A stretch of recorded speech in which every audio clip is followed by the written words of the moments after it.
I baked a 12-inch by 9-inch cake, and then I cut them to 4.5 inches, two of them, and then two 1.5 inches.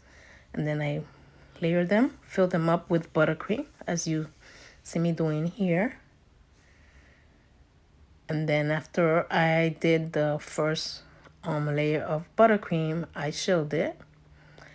Then I remove pieces from the side, like a 1/2 inch. Created the little grooves.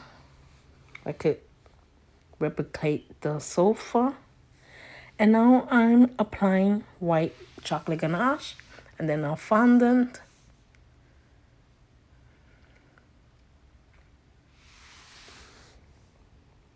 Took a ruler to make the lines all the way across, just like that.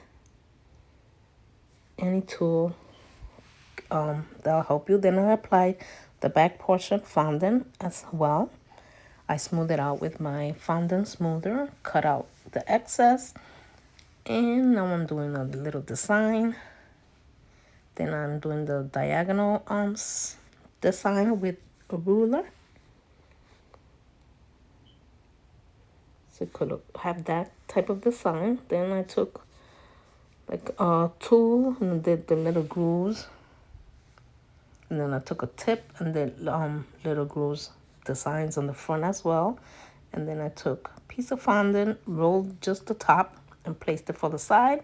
Then I roll out a sausage and placed it on the border of the back piece. And then I took some leather luster dust edible and I apply it through the grooves and all the shadow parts. Then I'm taking some cocoa powder and applying it all over the sofa to make it look like a leather sofa. You're gonna go all the way around applying cocoa powder. The cocoa powder makes it stand out as a leather sofa, and there you have it.